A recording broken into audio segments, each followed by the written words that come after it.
blessings that I cannot see. Thank you, Lord. Thank you, Lord. With a grateful heart, with a song of praise, with an outstretched arm, I will bless your name. Thank you, Lord. I just want to thank you, Lord. Thank you, Lord.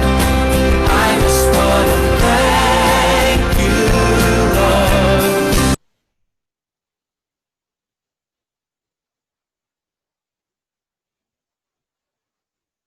Now, I call upon Dr. Sujita, Organizing Secretary of this program, to welcome the gathering.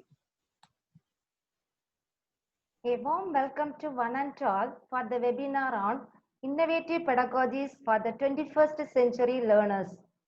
Effective teachers use an array of teaching strategies because there is no single universal approach that suits all situations.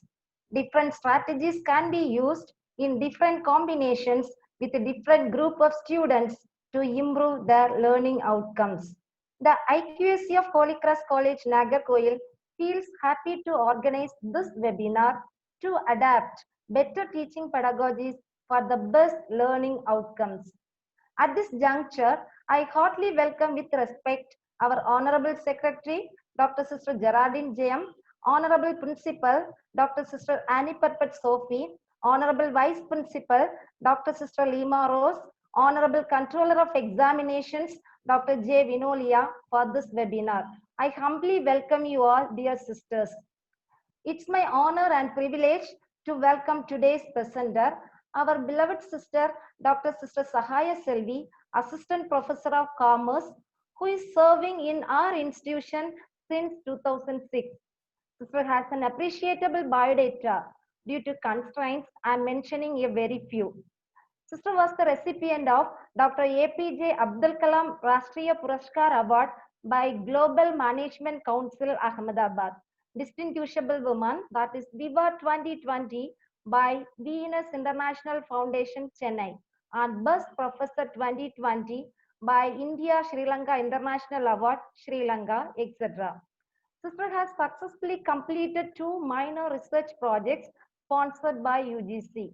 She has acted as a resource person for 11 conferences and 39 invited talks. Sister has published 37 articles in UGC referred journals and has authored a book.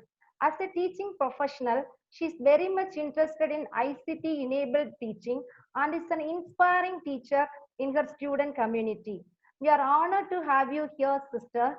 On behalf of the management and the IQAC of Holy Cross College, I cordially welcome you, dear sister.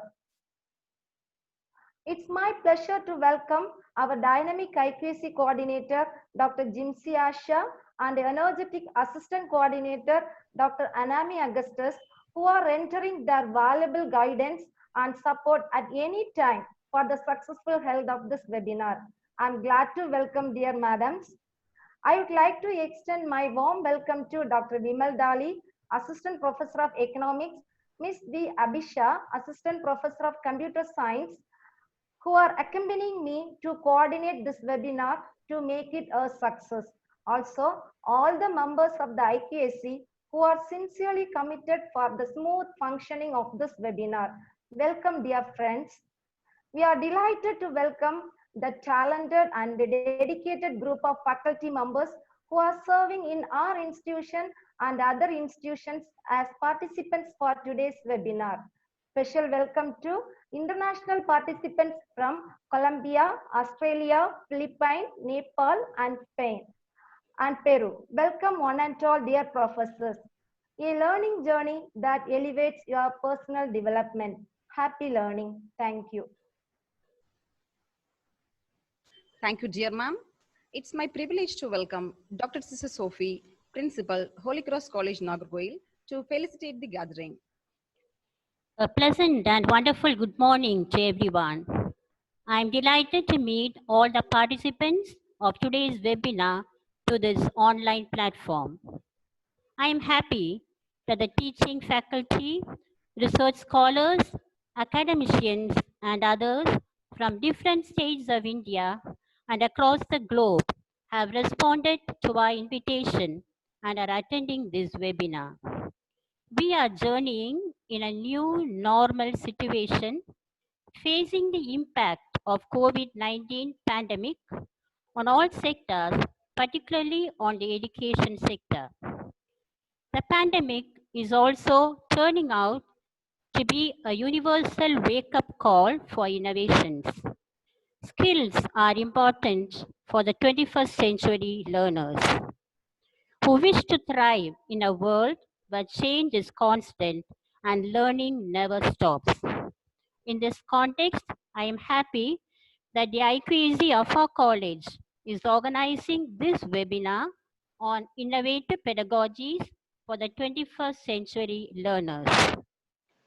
It is a privilege and pleasure to have a vibrant and dynamic resource person from our own Crossian family, Dr. Sister Sahaya Selvi of the Department of Commerce, an active member of IQAC, to enrich us with interest and enthusiasm, the knowledge gained by her, and the practical skills acquired in this field. Dear sister, may God bless you and I wish you all the best. At this juncture, I appreciate all the members of IQAC for their efforts in organizing a series of webinars for different categories of stakeholders. Congratulations to Dr. Jimsi Asha, the coordinator of IQAC and the convener of today's webinar, Dr. Sujita, Dr. Jolly, and Dr. Abhisha, the organizing secretaries. I invoke God's blessings, offer my warm felicitations, and wish each one of you, dear participants, all the best for a fruitful webinar today. Thank you. Thank you, dear sister, for your valuable felicitation. The world is changing rapidly. Education system of growing more and ever more ambitious. Innovation in pedagogy is essential and it makes the teaching learning process effective and interesting. I am glad to invite today's resource person, Dr. Sister Sahaya Selvi, Assistant Professor of Commerce, Holy Cross College, Nagarkoil, to introduce innovative pedagogies for the 21st century learners. Thank you, Dr. Sujita and Sister Sophie, for your words of appreciation and acknowledgement. It is indeed very kind of you all. Dear sisters, friends, participants from our country and other countries, a very good morning to you. So quality, creativity, and competency are the three magic words corporate or business sector. Today, everyone looks for quality. Quality becomes their mantra. Then again, creativity. Whatever you do, you have to do differently and innovatively. And competency also, there are billions of the people are in the world. Each one of us have our own uniqueness. With our own uniqueness, how can we be competent? So these three components, they take us a magic words. So I also thought that using the render forest, we can introduce the topic. As a teachers, we have to be innovative in our teaching method, and students automatically, they will attract. So I'm going to introduce the topic today. We shall watch this video. A very good morning and hearty welcome to each one of you. The internal quality assurance cell of Holy Cross College Autonomous Nagarkoil is happy to offer you the webinar entitled on Innovative Pedagogy for 21st Century Learning. So in order to motivate our students, we have to be creative. So therefore, the today's topic for the webinar we have coined as Innovative Pedagogies for 21st Century Learners. This 21st century learners, also known as Millennium Generation Learners, Z Generation Learners, all those things are simultaneously we are using. Okay, For anything, we need attitude and aptitude of the learners. Now you're all here. So I just want to see the attitude and aptitude of the learners like you with the help of slido.com. So the number is 73455. So we shall just open in your Google Chrome and we try to play this game.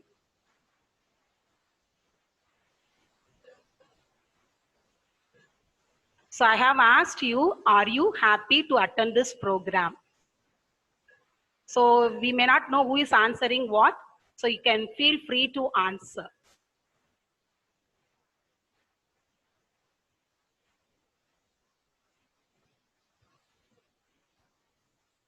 Only one participant has answered. So please try. Take 2 minutes to answer this.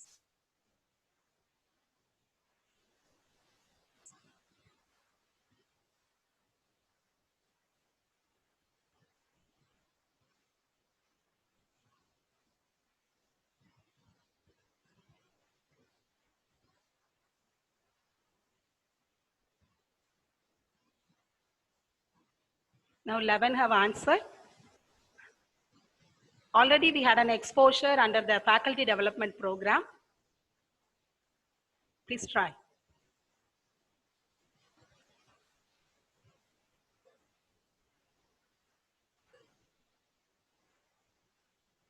So there are 151 participants are there at present participating. So when it comes to 50, we will wind up.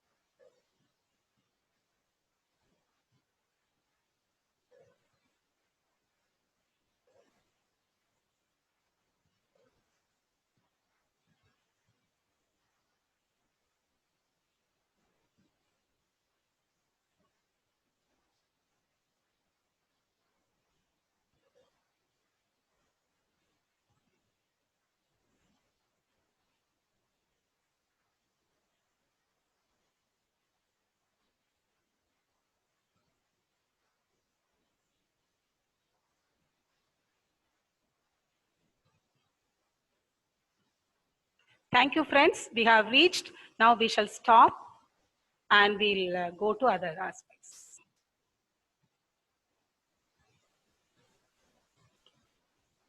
So the learning outcome of this webinar is, the overall outcome is to make our classroom environment as fun and frolic. Frolic means more of thrilling. We have to make our classroom is more enjoyable. Then the second one is to learn the art of student-centric teaching, learning and evaluation process, to understand the clusters of innovative pedagogies. Clusters means we are going to group certain type of pedagogies, and finally we are all going to acquire the skills to become outstanding professors for Z generation learners. So with this learning outcome, we'll move to.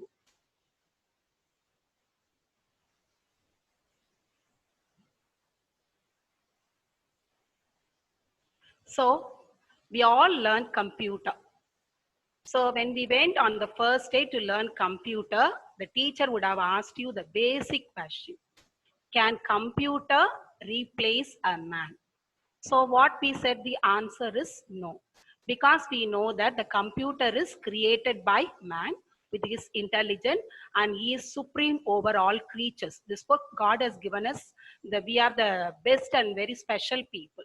So therefore we said the answer is no. Computer cannot replace a man. So now the another question is, can conventional teaching replace with virtual teaching or ICT enabled teaching? Here also the answer is no. This conventional teaching can be replaced with innovative teaching with the help of this component. Now we know that every coin has a two aspect, two side. One is a head and another one is tail. Now the head is ICT means what to say, the tail we can say as a virtual, not basic classroom. So this both we have to complement with each other, then automatically we will be able to do that. So when we talk about the innovative teaching, don't think about the mobile. So usually they use the tablet or they are using the laptop. So in all the classes, what we are going to see is the students will be using either tablet or the laptop. They may not use the mobile because they will be distract you, all those things. Now, with the help of chalk and talk method, we are going to do with the ICT methods.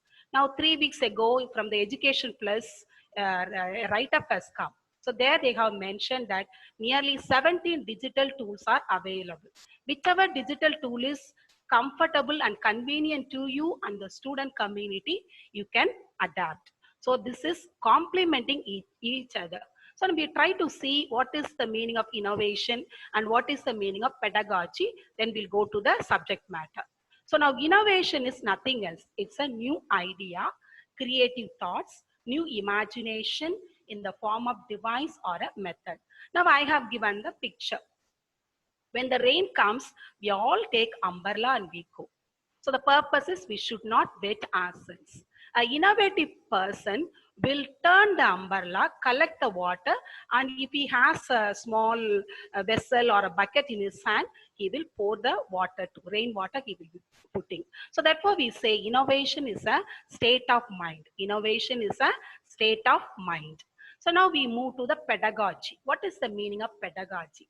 It is defined as art of teaching, methods of teaching. It involves the knowledge and skills in ways that students can remember, understand, apply, analyze, evaluate, and create. So these are the 6 terms is very familiar to us. This is nothing else Bloom taxonomy. Under the Bloom taxonomy, we are asked to teach. That is, every student must be able to remember, understand, apply, analyze, evaluate, and create. Now we are dealing with Z generation learners. So this generation learners are very, very active with regard to technology and social media. Therefore, Pope Francis would say every student is having 6 fingers. What is the 6 fingers meaning? So the 6th finger he would define as a social media. Always they are with the technology. So these children are transforming the educational system in many aspects. They totally help us to change. I'll give a solid example. Now, for example, we all like fish. So suppose if our child at home is, she doesn't like fish. By seeing the smell itself, she's vomiting, all those things, what we will do? As a parents, we forgo the fish. We change our eating methodology. So similarly here also, as per the needs of the student, every student has to be understood. As per the needs of the students, the entire subject matter is customized. So therefore, we are trying to transform the educational system in many aspects. So now digital natives, this Z generation learners are known as digital natives. As soon as they are coming into the world, if the baby is crying, what happens? Immediately the mother is giving the mobile, putting some music, then baby will keep quiet. So at the age of 3 or 4 itself, they are very, very competent to deal with computers or tablet or anything else. So they are very, very competent. Now we take ourselves. We are digital immigrants. Because when we cried, our mother sang a song for us. And we played all type of these games. Whatever games I have displayed here, we have played all these games. We were not a digital natives. We are a digital immigrants. For the sake of students, what we try to do is, now we are trying to adapt. We are trying to learn the digital component. So there is a gap between us and the students. Now we need to balance or we need to mitigate. How are we going to do the balancing? So olden days, all our educational sector is considered to be a service sector. So we did only service. It also comes under a service sector. But today, like mushrooms, many colleges are coming up. So today there is a heavy competitions. And we see that every student here considered to be king or queen. Under the business sector, we say they are the king and the queen. So therefore, we say that the students are one of the stakeholders of our institutions. If they are satisfied only through word of mouth promotion, the goodwill or reputation of the college might be enhanced. As a result, there will be a demand for all our courses. Keeping in this mind, we have in our college more than 2,500 students. What I did is on the sample basis, I have collected data from 3 students. So the 3 students is one from arts, one from science, one from commerce. Now we shall listen to them exactly what they are trying to tell us. So I have asked them with the 3 questions. How do you describe an innovative teacher? What are the indicators for an innovative teacher? And how do you respond to an innovative teacher when she or he implements her teaching and learning methods? They have given the beautiful answers. I have not given any tips. I only gave the questions and they have done that. Let's watch them. Morning. Let me introduce myself. I'm S. Ravina, doing my second BA English Literature in Holy Cross College, Nagarcoil. So I'm here with the 3 answers for the respective questions. The first one, how do you describe an innovative teacher? The second one, what are the indications for an innovative teacher? The third one, how do you respond to an innovative teacher when she implements her learning and teaching methods, right? So, very generally, an innovative teacher is one who comes up with new creative ideas, right? So I'm also on the same track that an innovative teacher is one who comes up with new creative ideas, right? They are able to celebrate the inner creative nature of each individual, right? There are some features for an innovative teacher. The first one is curiosity. Curiosity always paves way to explore new ideas. Connectivity, connecting to the world wide, helps one to be updated, right? It can be both digitalized and also community oriented. The third one is that commitment towards lifelong learning help an innovative teacher to provide their students with the best educational purpose possible. Am I right? And then the second question, what are the indications for an innovative teacher? So the first one is applauding to epic failures. Always invite and always accept failures, recognize them and embrace them. And narrate many failure stories than telling successful stories, right? So when we applaud to epic failures in the classroom, that will help the students challenge themselves, right? They'll not be afraid to challenge themselves. They'll challenge themselves very boldly, right? So accept epic failures inside classroom. This is not possible in case of exams, right? This is possible in case of assignments and projects, right? Okay. And the second one is providing choices. Don't provide any fake choices, provide real choices. Real choices at the sense that the choices which really interest the students. It should really interest the students, that help to learn by themselves, right? That help the students learn by themselves. The second thing is mentoring, suggesting, instructing will turn them to positive signals rather than advising, right? Asking open-ended questions is the next fourth point, right? Open-ended question, the questions which are not imprinted in the syllabus or in the text, as open-ended question that empowers their communications, right? And that help them talk very bold, right? Open-ended question, asking open-ended question. So the first one is epic failure. Applauding to epic failure will will encourage them to challenge themselves. The second one is providing choices which make them learn themselves. The third one is mentoring, suggesting, instructing them towards a positive signals. Then advising. The fourth one is nothing but asking open-ended questions, right? Now I turn to the final question as how do I respond when an innovative teacher implements her teaching and learning methods, right? So interacting, participating, and questioning is the best way you respond to a teacher. For example, now we have such digitalized classes like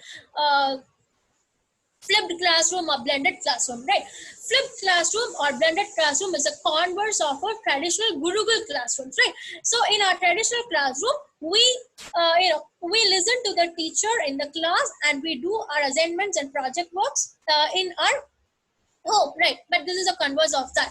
We listen, the children, the students will be receiving the video or clips and audio recordings in the home, and in the class we will be practicing. We will be doing the homeworks, we will be engaged with so and so works like that, right? The concept behind this blended class and blended class is that, or flipped classroom is rethinking. The concept is rethinking. So when an teacher introduce such kinds of process, digitalized classes, we should be participative, we should be active, we should be interactive, right? Asking questions, participating, peer-to-peer communication is another response, right? So these interaction, you know, interaction, questioning, participation are the best positive response we give to an innovative teacher, right? The innovative teacher will always also gain the positive end to implement more and more uh, uh, you know, modern or digitalized learning methods, right? So by saying this, I conclude, right? It's time for me to conclude. Thank you. Hi, I'm Kritika Seshri, a BCom final year student. I'd like to share a few things about innovative teaching. Technology and other changes in society demand innovation in education. By exploring new and better ways to educate students, today's teachers make a tremendous impact on the future. Innovative teacher will always seek new and unique ideas that will reach the students in more exciting and effective ways. They keep on educating themselves about the new trends and technology in education.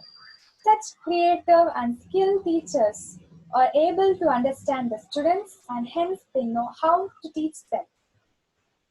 Such innovative educators adopt various methods and strategies like ICT-enabled classroom, learning activities based on real-life problems, peer tutoring, team teaching, and so on for the benefit of the students. They are trained and aware of the available technology, and that's why they use technology as a useful, innovative technique to educate students. They are very much courageous and not afraid of trying new things. Innovation in education makes us, the student community, more interested and it creates a favorable attitude towards learning. When such innovative measures are implemented by our teachers, we can have a deep understanding on the subject matter and also active learning is possible and we feel an adult style of learning. We experience that such innovative teachers are so supportive and conscious about student challenges like lack of understanding, loss of focus, low engagement, and demotivation. Our innovative educators always try to find new ways to keep the students on task, motivate them to do their best, and encourage them to succeed. The effective environment created by our teachers maximizes the opportunities for us to succeed. We don't feel the burden as we are always excited to attend the class. This kind of teaching adds a fun factor to learning and we get a chance to learn different things. It ensures us a way to connect the curriculum with the real world and prepares us for the modern world. And hence, when innovative measures are taken by the teachers and when they implement them, the students always respond positive to such innovative teaching. Hello everyone. I hope everyone is safe and sound. I'm Shajiba of 2nd BSc Mathematics, here to share a few thoughts on innovative thinking, innovative teaching and its applications. We all know the students are used to parrot fashion learning, that they copy from the text and paste during examinations. They believe that this could get them a better profession and a better future. But we all know this is not possible in this competitive world. So the better option is the teacher should adopt innovative plans according to the learning abilities of the students. One such innovative method is group discussion. Group discussion enhances conceptual learning because when there are 4 or 5 students together, everyone will look at the problem in different perceptions. So there will be a lot of views. This paves way for logical thinking and this is the most effective way to improve skills. Other such method is student teaching. It reduces stage fear and enhances the teaching ability of the students. The other such effective method is PowerPoint presentation. because lengthy passages can be reduced into simple phrases and hints. So students can recall it easily and store in the mind. Other such effective method in teaching is applying suitable and timely examples. Three-dimension representations, working models makes the subject more clear. For example, a cube has 12 edges, 8 corners, and 4 diagonals. A student memorizes 12 edges, 12 edges. No, if we bring the shape of a cube inside our mind, we will eventually understand how easier the corner, edges, and diagonals are. This improves logical thinking and critical thinking power of the students. The students thereby can publish papers, come into new derivations, and come into new discoveries. We all know that some abstract and theoretical papers requires deep thinking. So students get distracted easily, they get exhausted, so they get tired and their mind gets out of the subject. Innovative teaching develops interest in the minds of the students, which eventually brings 100% attendance and 100% presence of mind. Usual teaching method, the staff used to teach and the students merely listen. To make the session more effective, the students must interact with the staff.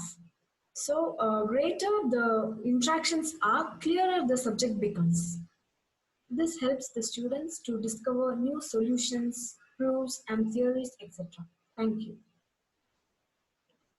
I thank all these three students who really gives an insights to us. They don't want a rote learning, they want activities-based learning. First, we try to understand what is a teacher-centered environment. Today, what we do is teacher-centered environment only we are doing. So as per the Bloom taxonomy, when we are going for a teacher-centered environment, we are able to remember, understand. Only we do a pre-classroom content. Now I give you a concrete example. One size fits all approach to teaching rather than accepting every student as an individual learner.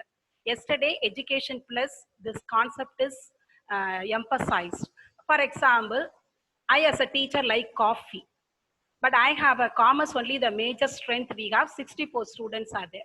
I tell all the 64 students to drink coffee. Some students may not like coffee. They may like tea or milk or water, something else. So suppose I am preparing idli, I am telling them eat. They may not like it. I am trying to tell them this dress is nice, you wear. So sometimes some fat girls will be there, some thin girls may be there. So it may not be fitting to them. I like Ilayaraja music, but students may like some others music. Now I like Jodhika. Students may like somebody else. So now as a teacher-centered learning, what we try to do is, what I know, I will come and teach. Students have to listen and study. So this aspects, students do not like it. Now we move to student-centered environment. Under the student-centered environment, lot of activities takes place. This what the three students who have given an interview, they are saying they want an activity. Under the activity, what it happens, we are able to cross the four more component: apply, analyze, evaluate, and create. Our classroom should be more of interactive.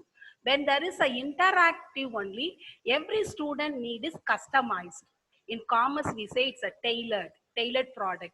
As per the need of the people, we give what they need or required. So with this basis, I want to just tell exactly what is a student-centric component.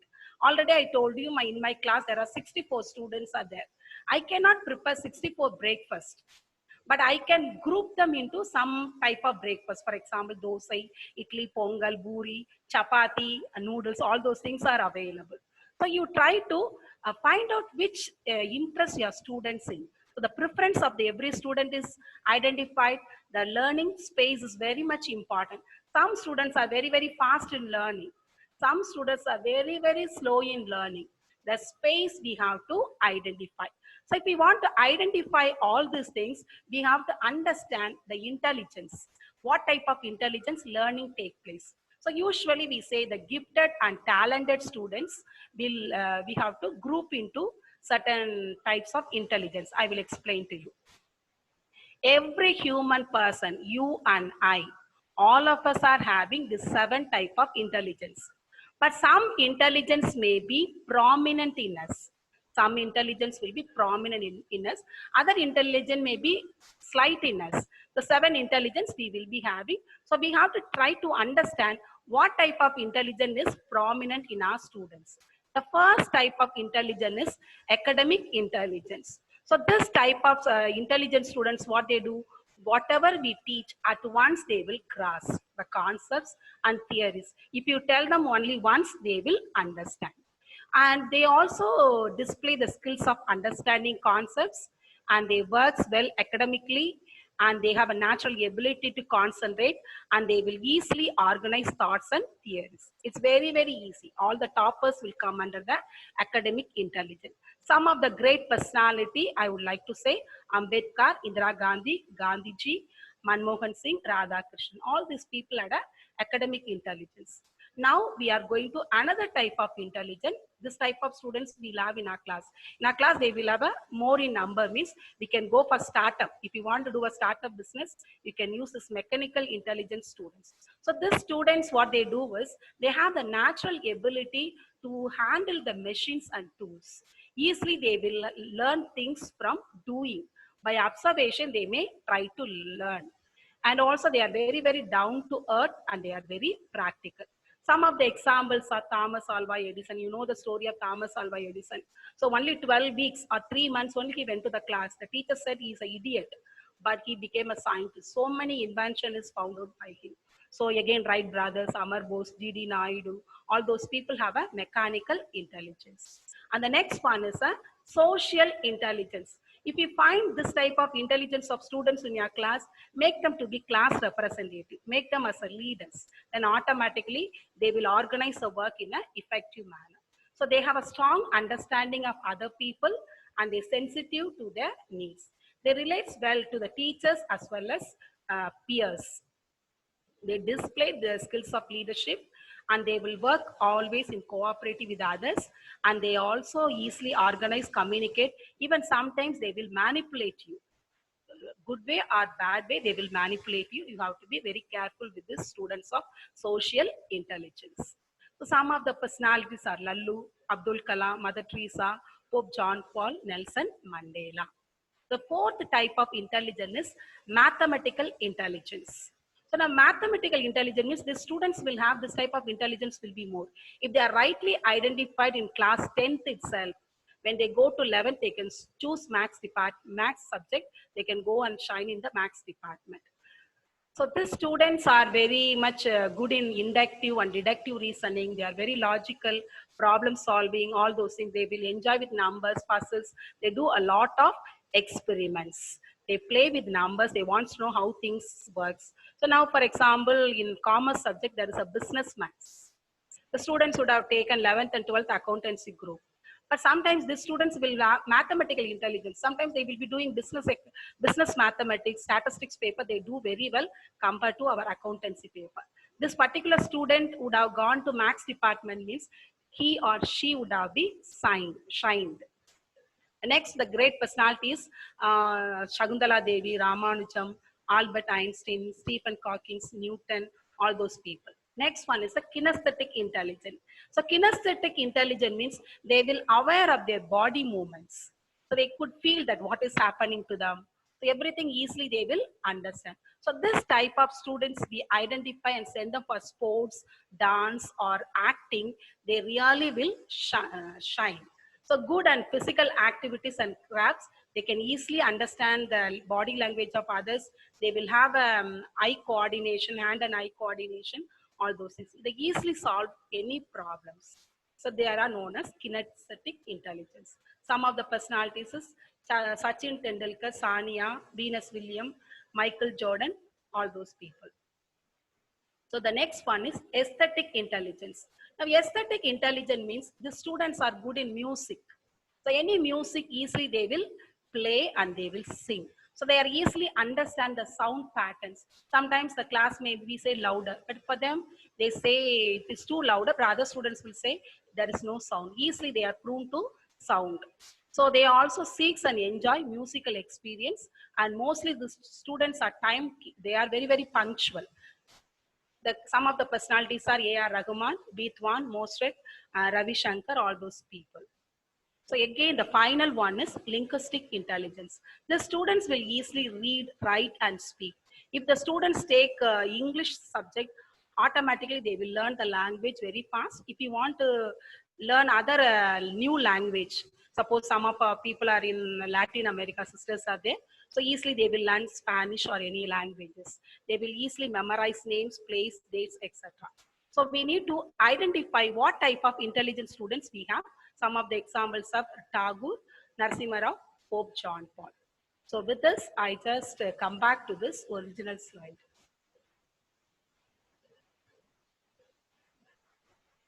So some of the educational department like B.Ed and M.Ed, they give a lot of pedagogy. A stands for art pedagogy. A to Z they go. B stands for blended learning pedagogy. C, they cloud or critical thinking, they say. D, digital. E, enhance. F, flipped classroom. Number of things up to Z they say. Z they say Z to A approach. That is, if you are asking to count 1, 2, 3, 100, they will count 100, 99, 98, 97. So that is, they create a lot of 26 pedagogies. But for higher educational institutions, what I thought, based on the research work, I have grouped into 6 types of innovative pedagogies. They are computational thinking, experiential learning, embodied learning, multiliteracies, gamification, and blended learning. So this is what we are going to see in detail. So computational thinking pedagogy. So computational means calculation. So whichever subject involves calculation, you can adapt this type of pedagogy. For example, all of us learned maths up to 10th standard. So one of the formula is A plus B squared is equal to A squared plus 2AB plus B squared. So till we don't know how it has derived. Even I too don't know how it is derived. 2 years ago, we were sent for orientation program to Bharatidasan University. There we have a micro teaching for 5 minutes. So one of the maths professors came and he just said that for my micro teaching, I'm going to explain about this formula. Then we thought what he is going to teach for 5 minutes. Then when he started to teach, exactly everybody wonderstruck how we have derived this formula. So even today I remember how this formula is derived. My concern is not to explain about the formula. Under the computational thinking, they try to enhance the problem solving skills in a systematic manner. So therefore we say this is a versatile or logical or critical thinking. Now this computational thinking involves 4 parts. First one is a decomposition, pattern recognition, abstraction, and algorithm. So with the help of example, I try to explain. Now you're all professors, you're coming to college. While you're coming to the college, suddenly your vehicle is broken down. So then you are trying to decomposition. That is, you try to find out whether there is a fault with there is no petrol or some tire problem. So then you just come to your sense saying that 2 days before only, I have filled the tank. So then immediately you will see that I need to change the tire. So tire recognition, tire we say as a pattern recognition. Then after that, what you will see, you will look for availability of tire from your past experience, from where to ring up, whom to call, which mechanic has to be called, everything you will be find out. Then after that, you will invite those people and you will change the tire and you will go to college. So this is what under the computational thinking, we are trying to do that. So therefore we say the smaller parts is divided into small units. It is broken down into small unit so that the student can understand easily. Especially this type of computational thinking is useful for college project like coding and programming. If you want to prepare any model or any game, you can do that. In all discipline, it can be applicable. Particularly, I can say that Department of Maths, Computer Science, Commerce, and sometimes also we do a project under EVS, SPC, and research. All those things we can do.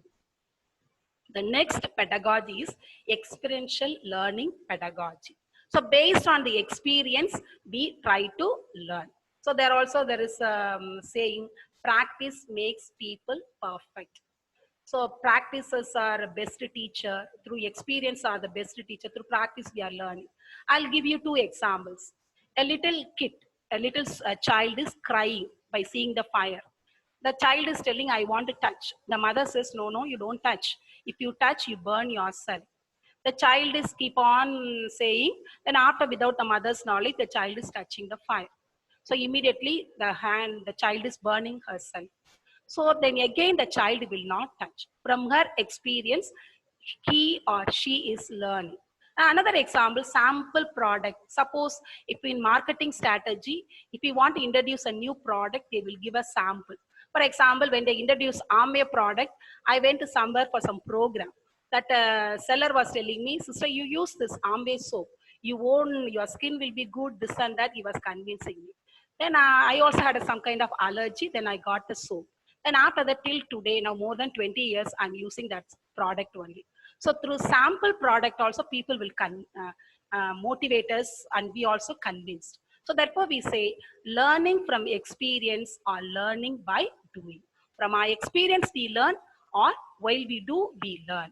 So it enhance the new skills, new attitudes, or new ways of thinking. So it encompasses internships, service learning, undergraduate research program. If you want to go to study abroad, you can go, or any creative and professional works experience you can do. All the department, it is applicable. I'll give you some simple examples because we are a heterogeneous group from different disciplines. So this is a tiger. So zoology department students want to experience the animals. So you want to also bring from the, what to say, that video also you can download and can tell about how the tiger is roaring. All those things you can show. But at the same time, if you take the student to the zoo and explain to her or him, he will understand better. So therefore we are saying field trip, all those things we are trying to talk. Now coming back to the botany department, this plant is a touch me not. So you can also show through the video, or from the book also, textbook also you can show. But if you take the student to the spot and tell the student, if you touch the plant, as soon as it will shrink, then the student will understand why the name was given as a touch me not. Now come back to commerce, economics, business, mathematics. We all teach banking we are teaching. So if we take students to the banking sector, how they are functioning, all those things means student will understand better. If you are teaching about a commercial law or a code, consumer thing, you can take them to the code and just give a demo, mock component means students will understand better. So if you are a department, history, Tamil, zoology, social work, or English, you can take the students to museum and give them first-hand information. If you are a social work department, send the students to NGO, let them learn like this way. So everything experiential is based on the activity base. Now I am from the commerce discipline. So I am going to give you a concrete examples how the activities can be taken place.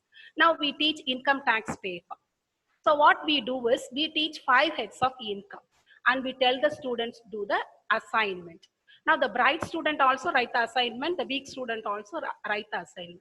Sometimes we the teaching faculty complain they are copying. Now let us be innovative. Tell students if it is a high achiever, give them 20. If it is a low achievers, give them 10. 10 to 20 people, you allow the students to have an assessment. So let them go and ask some people who are earning income. So they themselves will help them to file the return. Then they will have a better exposure. If they have a doubt, they will come and ask you. So that is the way the learning take place. So next is auditing paper. So we teach them a number of things. So send them 5 to 10 hours to work under an auditor. I also studied in my MCOM in St. Xavier's College. So first time I went for internship program under an auditor. That time only I know what is vouching, what is the bills, everything clearly we are explained to. So give them a practical exposure, then students will be able to understand. The next is a marketing paper. If you are a teacher of marketing paper, you just ask the students to go and visit the supermarket and observe the behavior of the salespeople and write a report. Then the students will do a wonderful work. If you are a teacher of a company law, discuss a lot about the company cases and ask the students to write 5 company cases, which is coming in the current scenario. Every day ask students to read the paper, newspaper, then automatically the students will be able to write a beautiful assignment. If you are a teacher of management accounting, ask students to prepare for 10 families a budget. So how much income they are getting, how much expenses they are doing. So if we give a practical exposure, activity based means all our classroom will be very, very interesting. There will be fun, there will be frolic, 100% attendance will be there. Students will like us and they will love our classroom. This is what we understand from the interview of those 3 students. Now I move to the third pedagogy. Embodied learning pedagogy. By seeing the picture itself, you will understand you have to, besides your teaching, your body also have to move. So therefore we say that in this method, one does not only offer an intellectual way of teaching, but also involve the whole body, the touch, taste, sound, sight, smell. So the whole involvement will be there. So this method is highly applicable to the Department of English. Highly applicable to the Department of English. I know a particular ma'am, so usually we fondly call her as AG ma'am from the Department of English, Annama George. When we were studying UG, some students will not miss her class. We'll ask her, why you are particular to go for this particular ma'am's class? Then she will say, the way the ma'am dramatized things, we need not study. We will remember forever. This teacher is fondly loved by the teacher. So the teachers from the English department who are listening also will agree to me. So this embodied pedagogy will give us a lot of tasks related like role play, storytelling, practice interviews, certain social tasks, all those things we can incorporate. This is embodied pedagogy. So next we move to multi-literacies. So multi-literacies means understand the background and interest of a student. I said that for breakfast, you give them, some students don't like idli, you give them the alternative. Understand the background as well as the interest and better prepares them to deal with the details of the world. I'll give you a concrete example. 5 years ago, in our Nagarkoil town, there is a reputed college which has both, boys and girls. In a particular class, a boy, as soon as he comes to the class, he will sit and sleep. First hour itself, he will sit and sleep. The teacher will be, the first hour teacher, very much irritated. Then the teacher is telling, go and wash your face and scolding all those things. This boy also go and does. Then the second hour also he does the same. Third hour also does the same thing. Like this way, fifth hour also goes. So every teacher is going and complaining to the HOD. So HOD in turn goes and complains to the principal. Now they are calling them, calling him, giving a lot of advice, this and that. And one day, the HOD of the particular department has to go to his village for some important matter. So when he goes there, he wants to meet the family also, the mother also. So he goes to his house. So the entrance of the house, the boy is standing. By seeing the professor, he's coming, running towards him. Sir, welcome, sir, come to home, sir. Like this way, he's welcoming and he's going inside the house. Then he's telling, sir, wait a minute, sir. I'll go within 1 second, I will come. So he goes and brings a chair from the neighbor's house. The sir was put the chair and he's sitting over there. And the sir want to make a complaint about the boy. But the mother says, see, my husband has died 2 years ago. I have 3 young girls and they cannot go for work. And now they are small kids. And he is being an elder son. What he does is every night he goes to the seashore. He goes to sea, goes for fishing. And after that, early morning only comes. He just washes himself and comes to the class.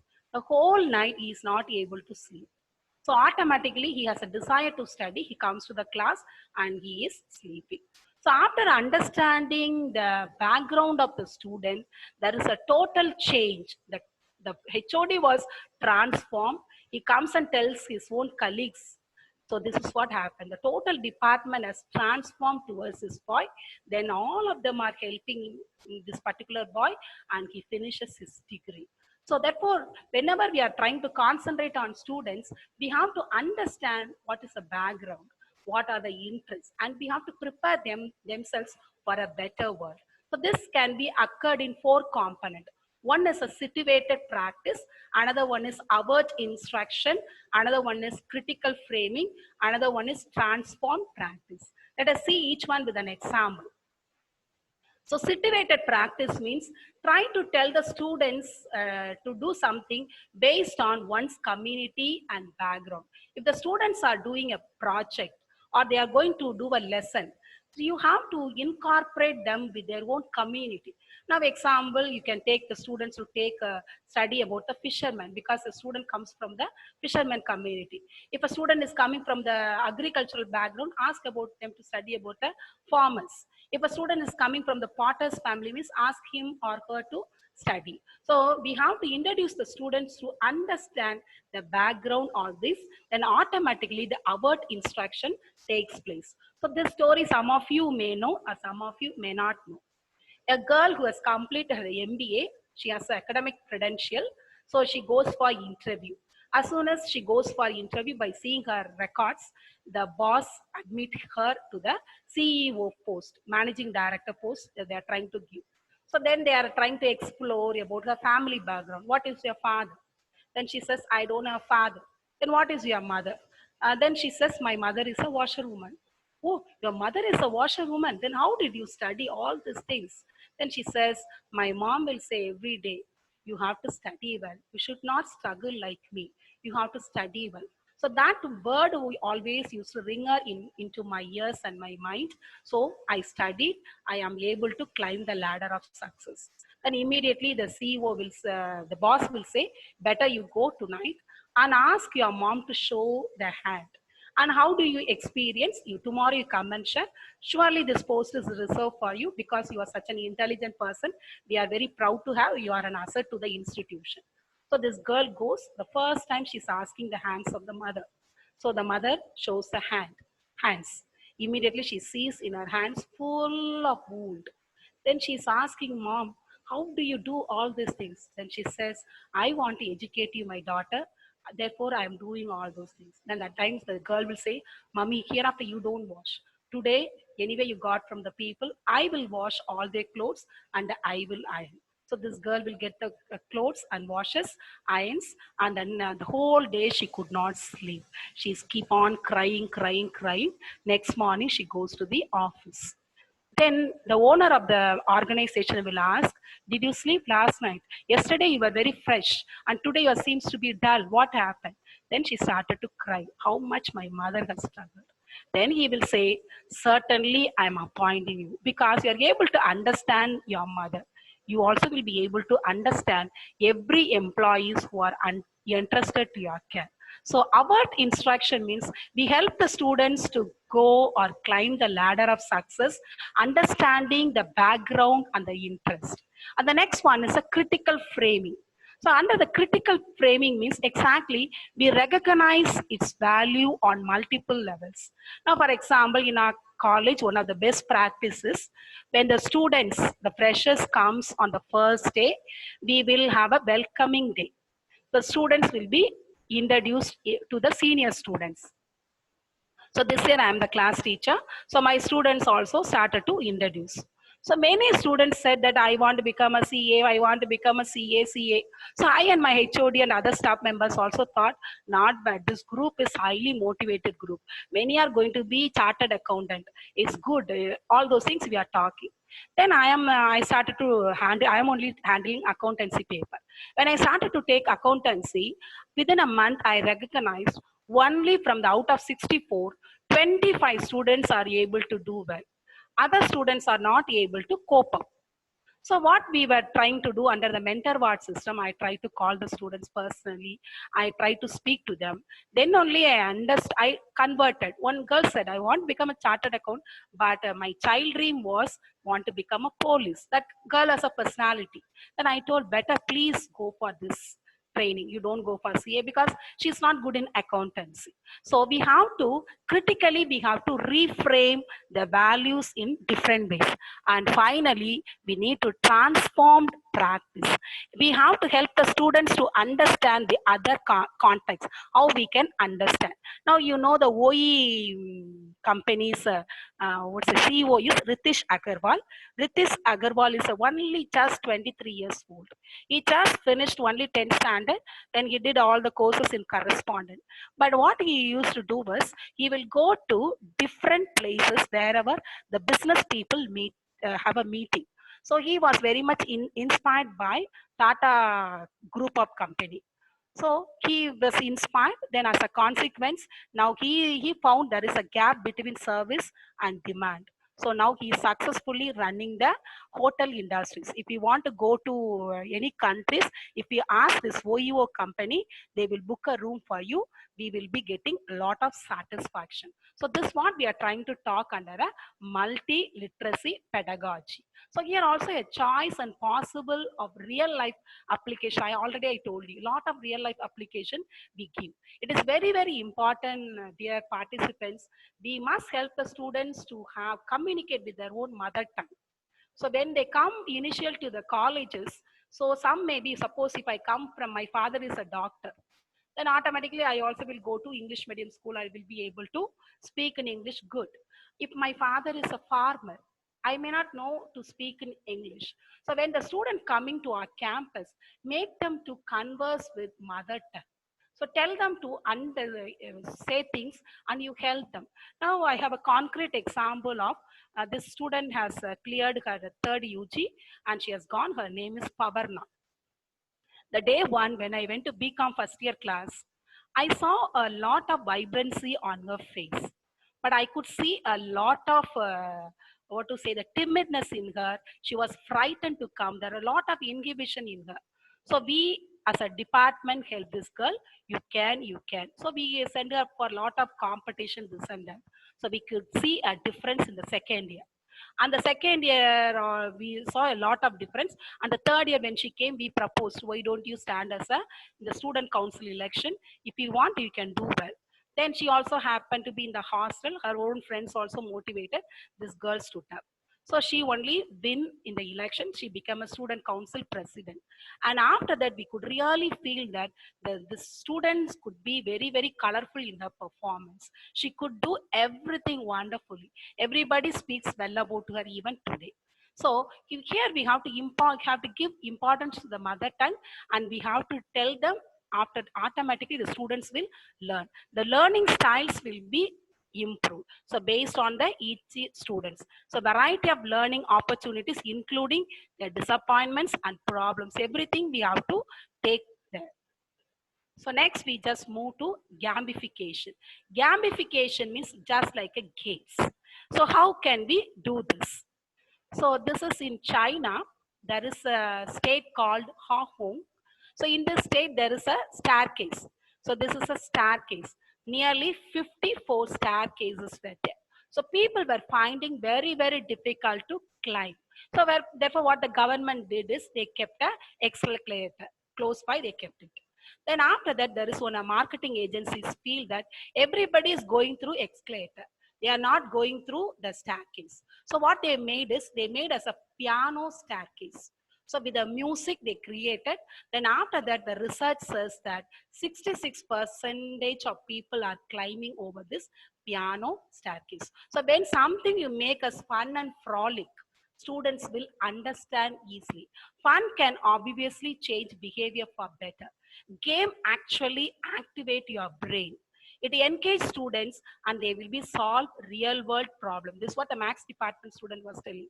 A real world problem is very, very important. So this is very, very applicable to the department of maths. Sharing knowledge, innovativeness, meaningful integration, all those things.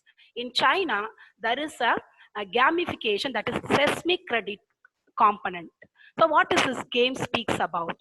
So they say that if this speaks about obedient citizens for the country. Sesame credit speaks about the obedient citizens of the country. So any person who follows the government rule, any person who pays a tax on time, any person who buys an agricultural product, the credit will be given more. If they are going to buy a import product, the credit will be given less. So like this way, they have certain indicators. So if they are one who is getting the higher credit, what happens? What are the benefits? If they want to travel, easily their paperwork will be moved. If they need loan, they will be giving a loan. If they want to go and book hotels or cinemas, everything. So they say in 2020, they want to make SESME credit as a compulsory. Because of the coronavirus, they are not able to implement. So here they are celebrating and they are connecting with one another. So they love everything. Simple, another example. If the NAC is not going to give us a score, let us imagine NAC is not going to give a score. We may not work very hard. So we know August 2nd when we had a NAC visit. So prior to that, how much we are working. Our aim is to get a A+. So with that, we were trying to work. None of us felt a boredom. So you teachers out of your own family, but you have sacrificed in hand with the sisters, you all worked. So love and work can be fun when we are going to do with the game. So here involves a lot of dedication and involvement. So some of the gamification also can do. Now sir has taught under the 7-day faculty development program is classroom screen. You can open this screen and you can conduct a game for the students. The classes have to be more of interactive. When the classes are more of interactive, automatically the students will enjoy our classes and there will not be any absenteeism. The next one is a blended learning pedagogy. So the picture itself clearly says blended learning pedagogy. This is we are going to see in detail. A lot of things we are going to see under this. A human teacher is very, very important. Therefore, I ask, can conventional teaching can be replaced? No, it cannot be replaced. It has to be complement with each other. So a teacher will be here, a technology also will be here. So we are going to blend both together. So it combines face-to-face and online learning experience. So we try to take a complement. Now, for example, I'm going to tell you 2 plus 2 is equal to 5. So immediately you will say, I'm a foolish, I'm a stupid. But I say, under the synergy concept, I'm explaining 2 plus 2 is equal to 5. So under the concept of amalgamation means merging of two companies. In commerce, we teach. A company is not doing well, B company also is not doing well. Now these two companies are merged together as a AB company. So whatever advantages of this company will be incorporated into one another. So that is only we say as a synergy. 2 plus 2 is equal to 5. So here is we are experiencing the conventional teaching as well as the online teaching. Why online teaching are giving importance? Because our generation is a generation learners. They are most of visual based. So through visual only they will learn than like audio. What we are 20th century people. So many things we learn through audio. This generation will learn through videos, all those things. So this blended learning also has a different name: hybrid learning, technology mediated instructions, web enhanced instructions, mixed mode instructions, a number of things we use that. Education Plus on Monday last week, they said about the blended learning. If you read a paper, you know, and then the higher educations, they are trying to incorporate blended learning. So the blended learning also, I was very happy to prepare this. When the IQAC coordinator Asha asked me, I was thinking, what is this? I thought blended learning flipped classroom may be one of the important pedagogy, but today only I came to know a number of pedagogies under the blended learning itself comes. There are 12, we say that, we'll see one by one. Station rotation, lab rotation, enriched virtual, flex, flip comes under the blended learning. Project based, self-directed, individual, group-based, supplementary, outside in, inside out. So this we will see one by one. Station, rotation, blended learning. Station, rotation, blended learning. As I have given in the picture, the entire class is divided into 3 groups. The entire class is divided into 3 groups. Let us name as group 1, group 2, group 3. Here there will be 3 stations. What are the 3 stations? Teacher-led station. So teacher is here, teacher-led station. Again, we are seeing the online station, we are seeing the offline station. So this is taking under a single classroom. A lot of group dynamics can happen among the student community. Here is, there will be a fixed schedule will be given. So you can use the type of intelligence here. Academic intelligence, you can group into one component. Mechanical intelligence, maybe out of the 7, you group based on that. So you give a fixed schedule to the student. The students come here. I take the group 1. The first time the students, when they come to the online. They try to learn. So online means if throughout that half an hour they may not be sitting in the computer. They will see the screen. They will discuss with their peers. Then 9:30 to 10, what happens? They sit and learn. So here there is no interruption of a teacher or any peers. Each one do a personal study. Then they come back if they have any doubt. The teacher also may not take class. So only clearing their doubts, more of interactive. So number of interactive classes, she will be asking all those things. This is for one set of students. Again, what the teacher will do, so she is free at 9 to 9:30. That time she will come and take class. The students will go and learn online, then they will go to the offline. Similarly, the group 3 also. So here what happen is, out of box thinking arise. That is, the students will be able to apply, analyze, evaluate and create. Few years, not few years, 6 months ago, our controller of examination conducted this Bloom taxonomy. Many of us said that our department cannot go for create. Every department can go for create if you adopt this type of strategy. That is a station rotation blended learning. Next, lab rotation blended learning. When you talk about lab rotation blended learning, don't think about your physics lab or chemistry or botany or zoology. So this lab speaks about the computer lab.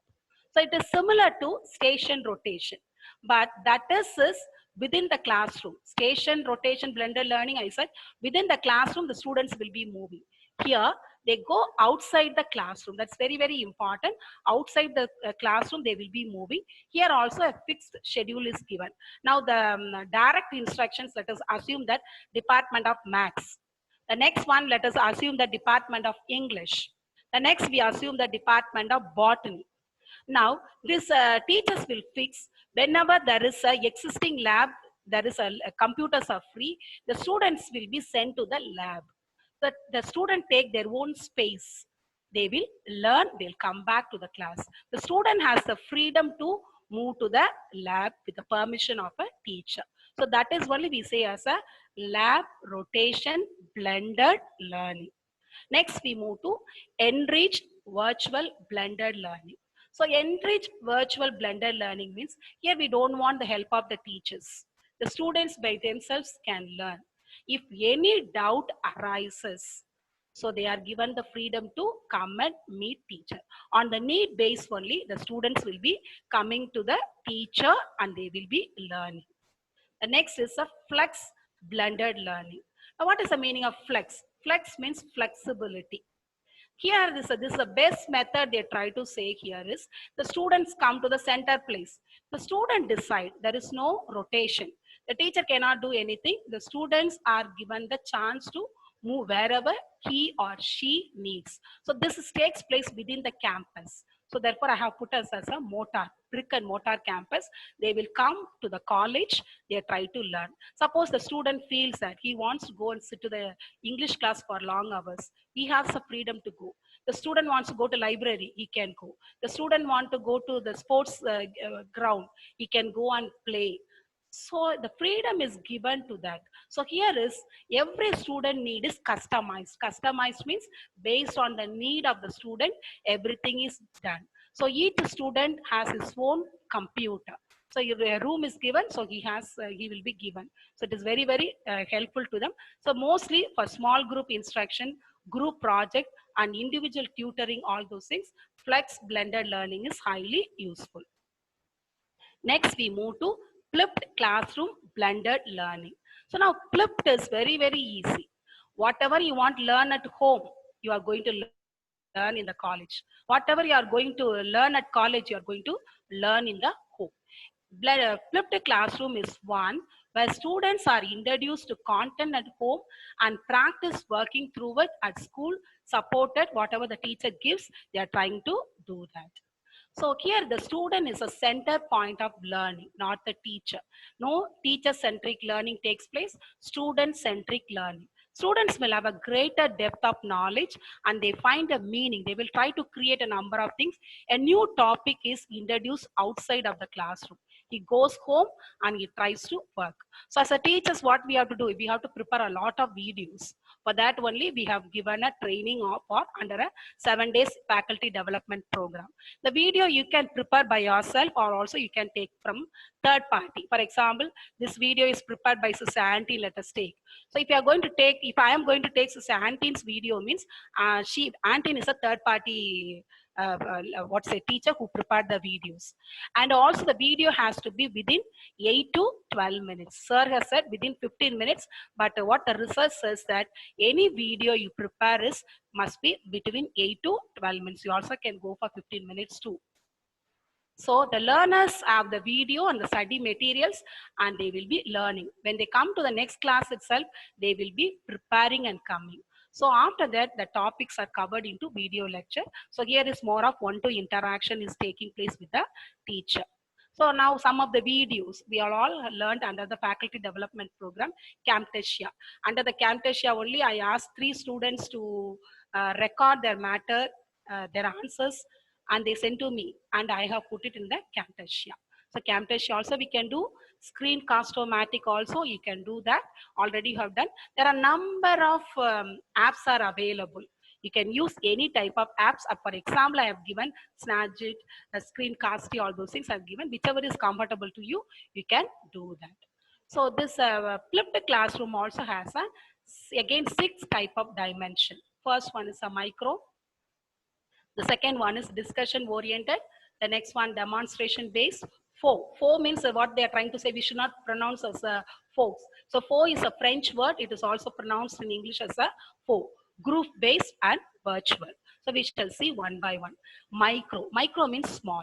So you are going to prepare a short video lecture and give to the students in the form of assignment. Then the students will learn that. Then what happened during the classroom, we will try to discuss. Now, I already told you, I'm a commerce teacher. A common topic I'm trying to do. We are going to talk about the type of banks. 1 minute, I just drink water.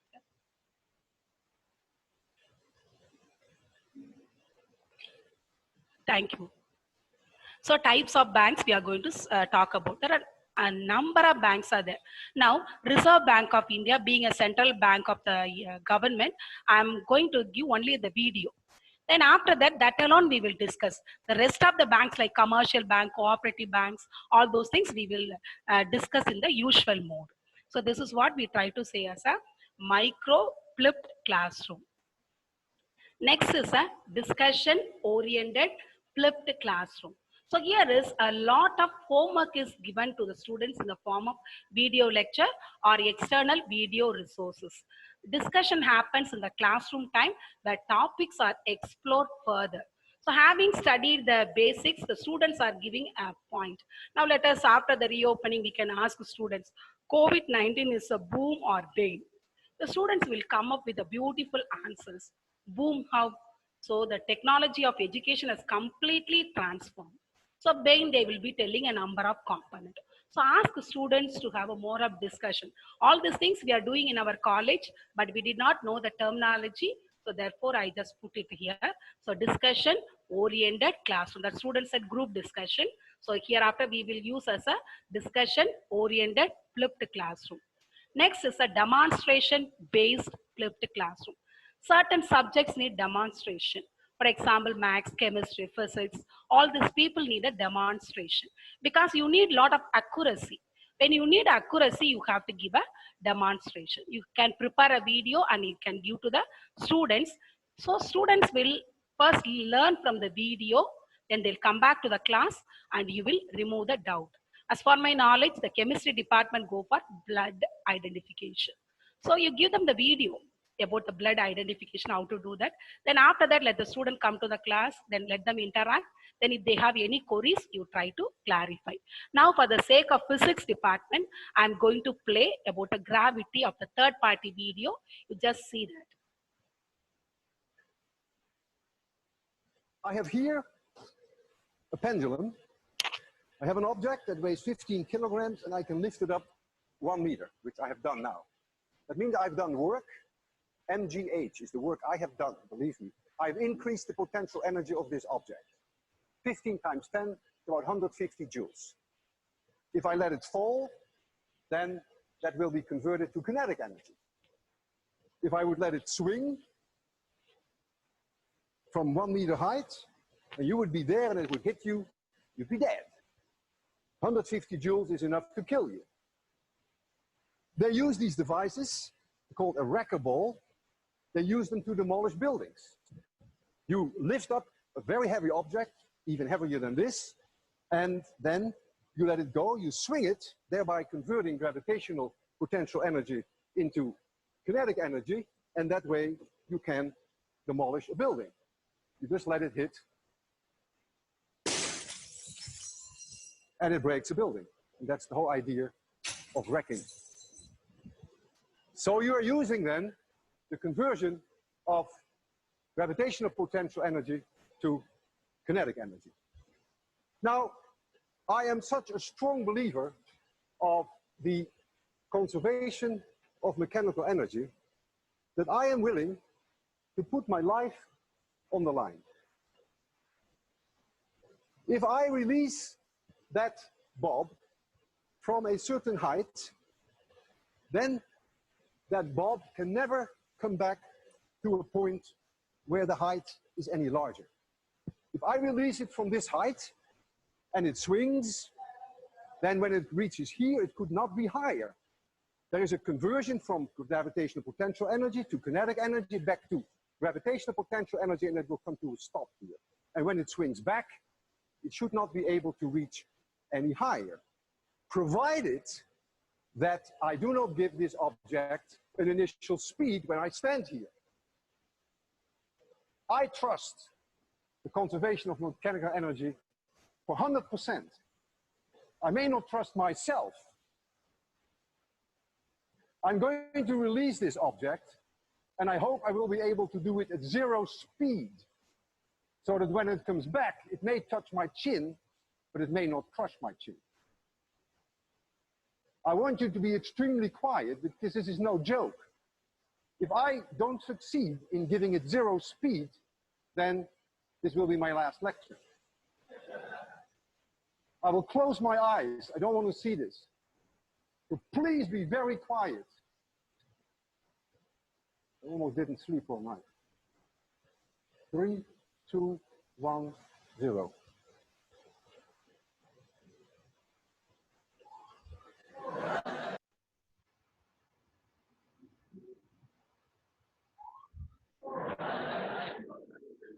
Physics works, and I'm still alive.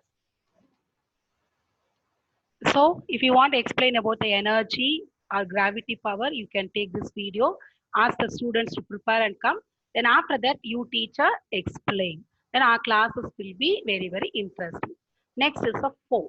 So this is what is this meaning is artificial or imitation. So this method of flipped classroom will be useful for the young learners. So they also replace the homework with the instructional lecture videos and other sources. So they will come and get the guidelines. If you are a teacher of computer science, you want to create a software, you go for this type of flipped classroom, then automatically your students will learn better. Next is a group-based flipped classroom. So sometimes we say as a team teaching, or sometimes also we can say as a group discussion, we also can do. As a group, we are going to learn. So when they are going to learn as a group, it improves the retention. The memory power is improved. So they work together on assignment during the classroom. So now, for example, as a commerce teacher, I always go for this group-based flipped classroom. So I ask the students to conduct an exhibition on sales promotion, e-commerce and e-banking. It was very, very successful. Students will remember forever. So suppose you want to have a startup for your department. So go this type of group-based flipped classroom. Easily you will identify the students who have a caliber, the talents. You can do that. So that is what we try to say, a group-based flipped classroom. The next is the virtual flipped classroom. So here is completely the teacher is eliminated. So the educator, what they try to, like a university professors, they allocate a time for individual students for any doubt. If he need, he will come that. So mostly this type of queries will be cleared with the help of LMS. So we know what are the LMS, Learning Management System, under the Google Classroom, Moodle, Edmodo, all those things. Now we can also give a self-study for PG students under the virtual flipped classroom. So we don't teach them. If they need any help, always we are there to help them. So that is what we try to say as a virtual flipped classroom. Self-study also, we don't teach students. If they ask a doubt, we always explain. But here as a teacher, course instructor, what we have to do is, we have to prepare a videos. So based on the videos only, the students will be learning. So I have finished the, what to say, flipped classroom. Now I come back to the fifth component of individual rotation blended learning. So under the individual rotation blended learning, what happens? A special care is given to each student. So when a child is not eating at home, you will prepare a separate dish.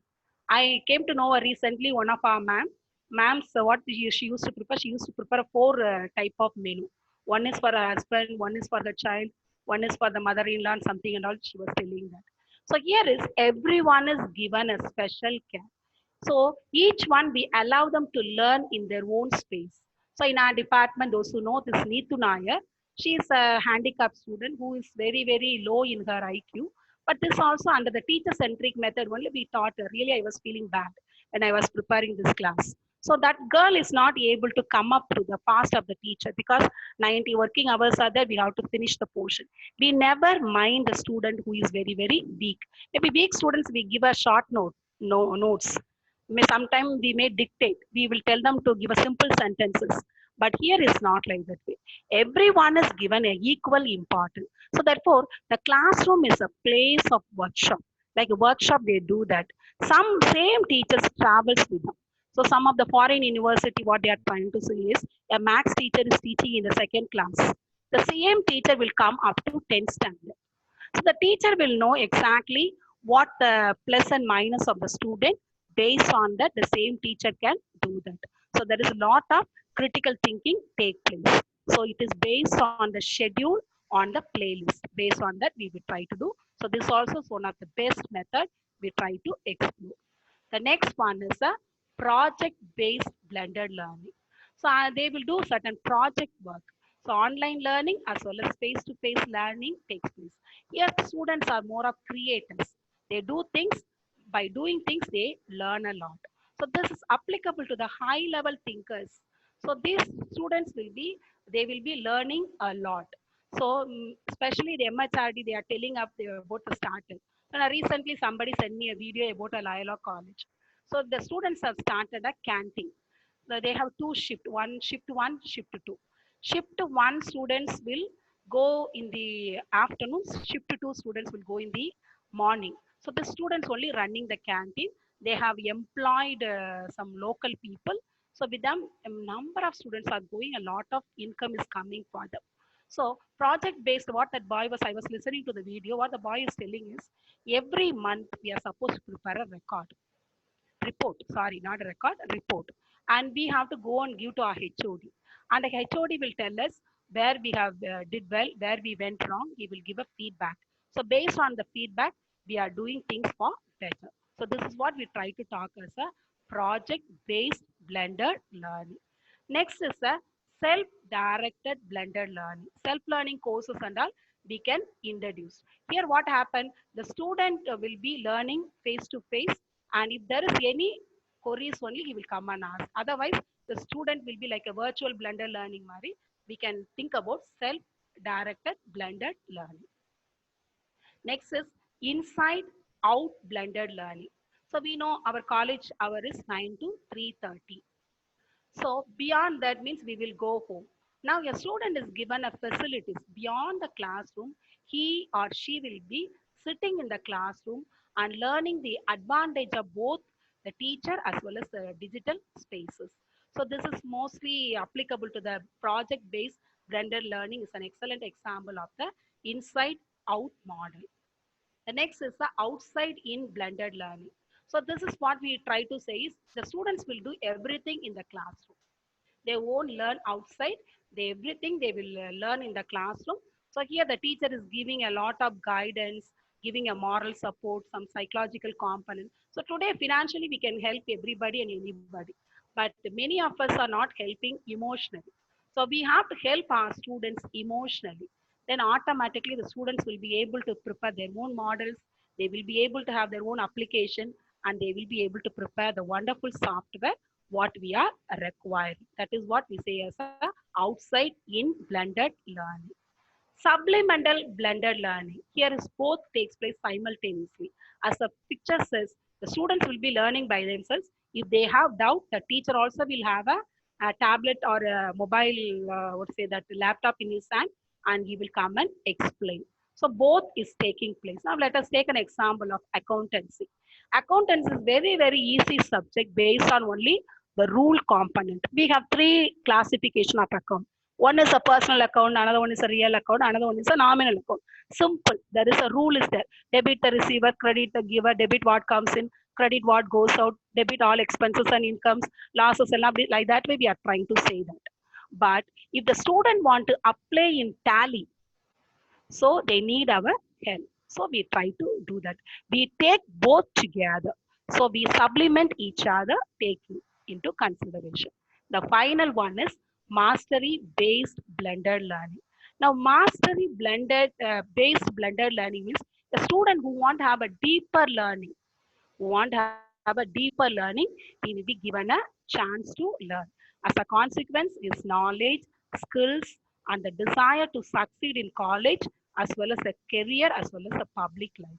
Such type of component is given.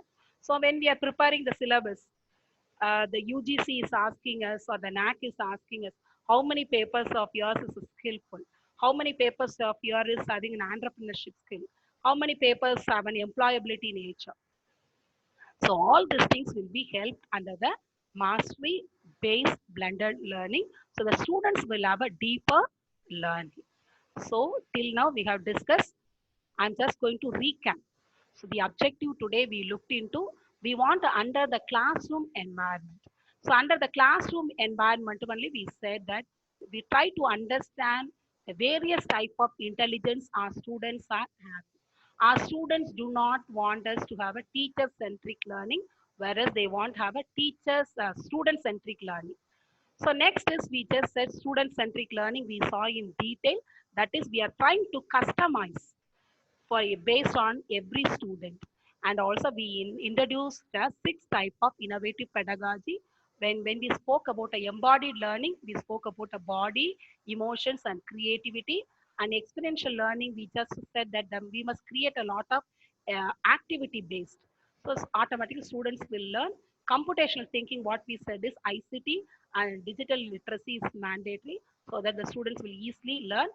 Blended learning, we said online and group dynamics is possible.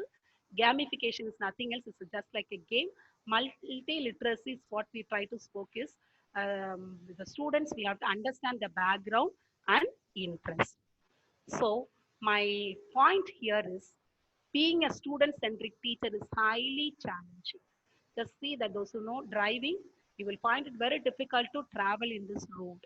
But we can do still if we are careful, if we have a love and passion, we can do still. So you will be wondering, where is the time to prepare the video? So already I am loaded with work. But UGC says that every teacher is supposed to have a 40 hours of working hours.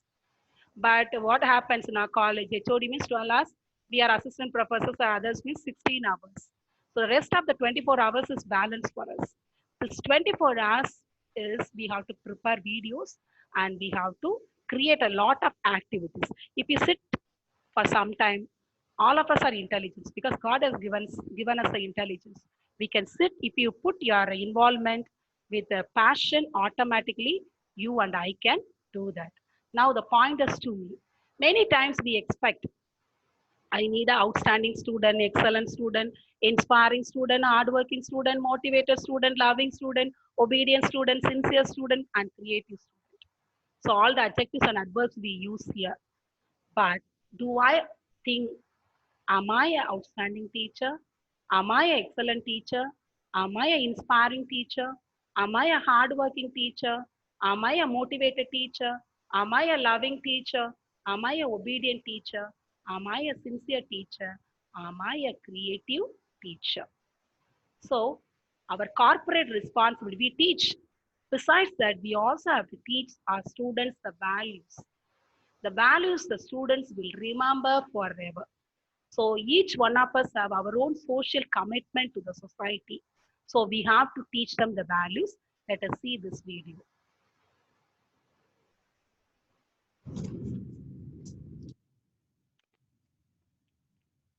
Excuse me, sir. Can you tell me where I can get those insulin syringes? I'm a diabetic and I really need some. I don't know. Why don't you try checking the store? But I've been to every store and everything's gone. Ever since this virus, all the people are buying everything up. Do you think you can help me out? No. It's every person for themselves. I mean, we don't even know how long this is going to last. I need to look out for me. No. Young man, the only way we're all going to get through this is if we think as we, not me. Whatever. I have a business to run. I don't have time for this.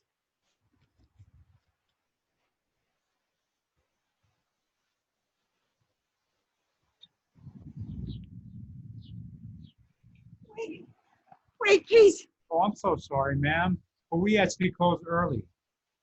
Everything's practically gone, so there's no use. No, please. I just met a man who bought syringes here and I really need them for my insulin, please. I'm really sorry, but that man bought the last supplies we had left. We might get some more in stock in a week or two.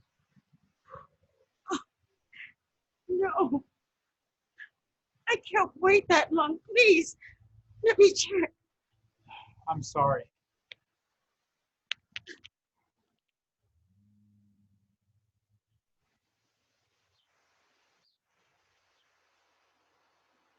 Emergency supplies. Come get them. Who wants them? Emergency supplies for sale. Oh, thank goodness you're selling these. How much for these syringes? That'll be $50. $50? But that's 5 times the normal price. That's supply and demand. Take it or leave it.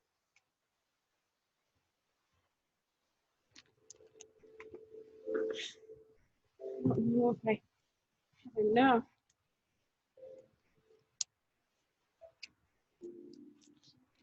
Should be enough.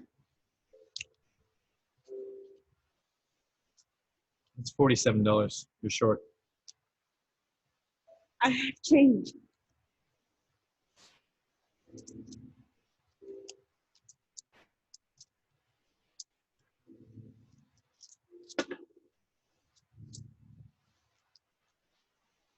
You're 25 cents short. Please. Can't you make it work? I'm sorry, lady, but like I said before, I gotta look out for me.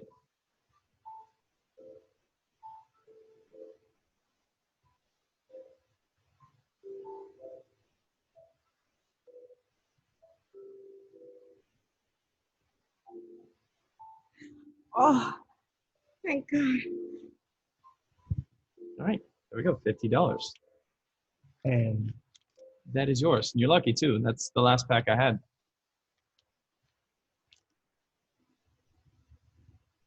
And you're welcome. Emergency supplies, folks. Come get them.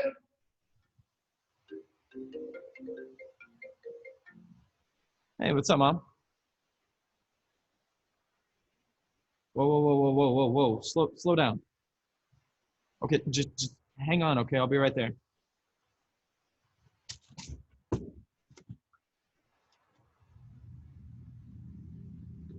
Mom?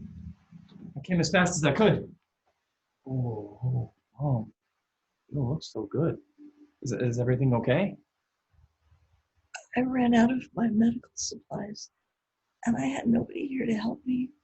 So I had to go out. Mom, you're diabetic and you're over the age of 65. You're not supposed to go out. You're the most vulnerable to the virus. I'm sorry, Mikey, but I had no choice. You see, earlier this morning, I went to take my insulin only to realize I had run out of syringes. I knew I wasn't supposed to be out, but I had no choice. I went to my local store, and unfortunately, they were all out. So I kept going to different stores, and each time I was told the same thing. There were none left. So you see, I've done everything, but I couldn't find the syringe. I really need to take my medicine. Mom, I had a pack of syringes, but I sold it. Let me hurry to the store. I'll find you some. It's no use, son. They're all sold out. Oh, I don't feel so good, Mikey. I'm just going to close my eyes for a little.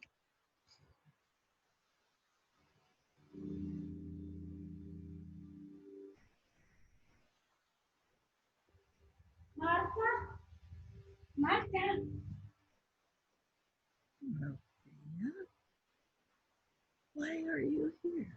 Well, I ran out of syringes and I got lucky and found some. You? What are you doing here? This is my mom. You two know each other? It's a long story. Anyway, I know that you're a diabetic just like me, and I came in to check on you. Do you need any syringes? Yes, she does. Please. Thank you so much. You're gonna save my mom's life. How much do I owe you? No, please, there's no need. No. Just remember, the only way we're all gonna get through this is if we think as we, not me.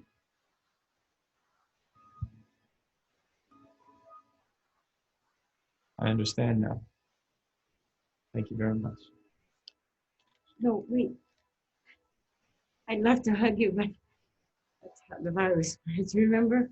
Yeah, you're very right. I'll never forget this.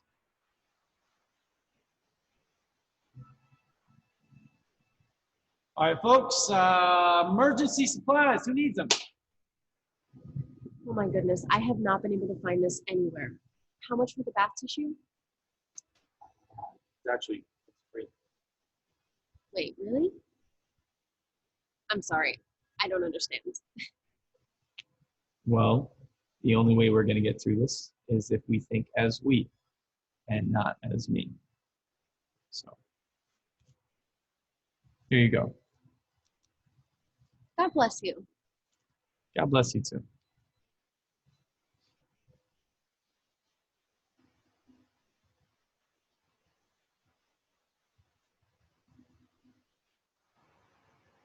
So, our corporate responsibility is we need to give value-based education to the students. So, our students have inborn talents in them.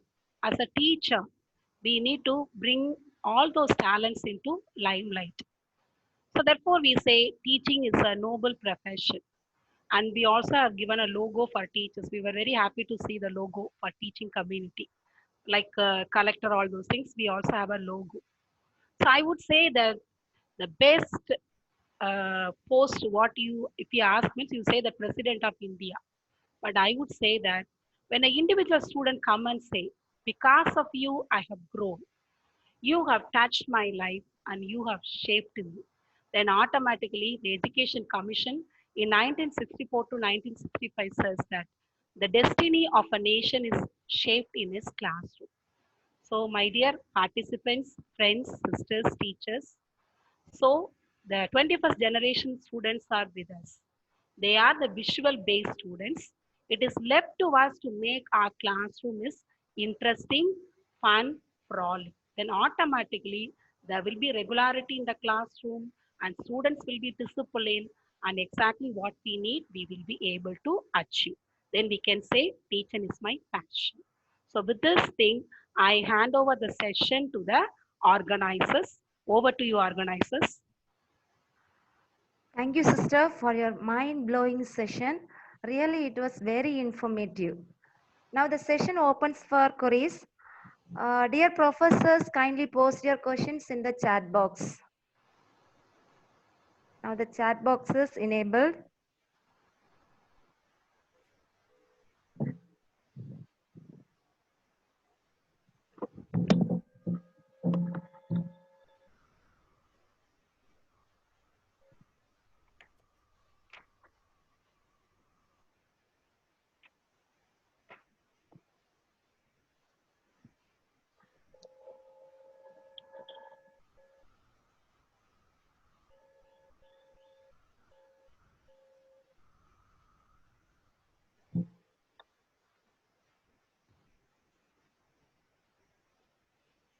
So participants are posting informative session and thank you, nice session, etc.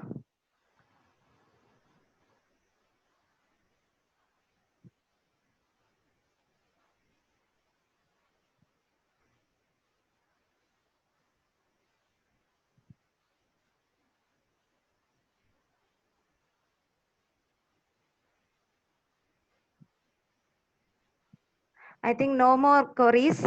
They understood the concept well. Okay, ma. Thank you, sister, for your enlightening session. Now the session over to Dr. Vimal Dali. Thank you, sister, for your excellent presentation. Now, I request Ms. Abhisha, Assistant Professor of Computer Science, Holy Cross College, Nagarkoil, who is strongest pillar of IQAC, to propose vote of thanks. Give thanks for a little, and you will find a lot. A graceful good afternoon to you all.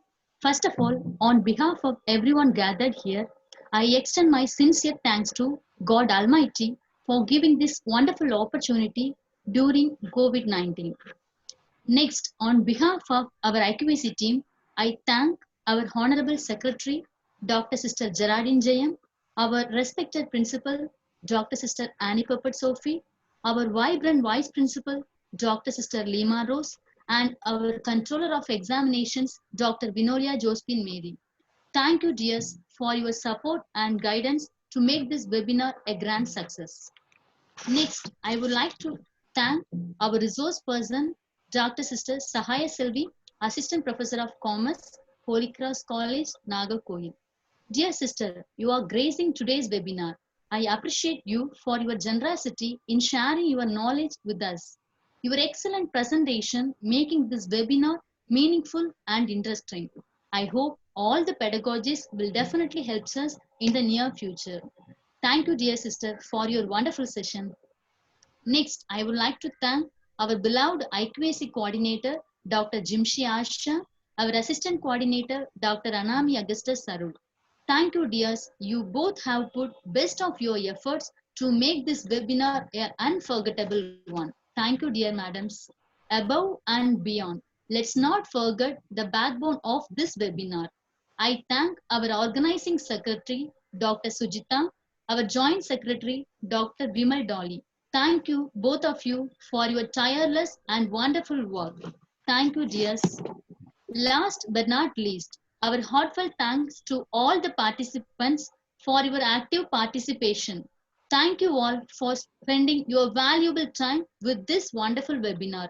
Thank you all. I am happy to express my sincere thanks to all our IQAC members who have made this webinar a grand success. With the warm words, we move to the end of today's webinar. It is not happy people who are thankful. It is thankful people who are happy. Thank you, everyone. Thank you. Thank you, dear ma'am. Feedback link is posted in the chat box. Kindly fill it. I thank all the participants of this webinar. Thank you, one and all.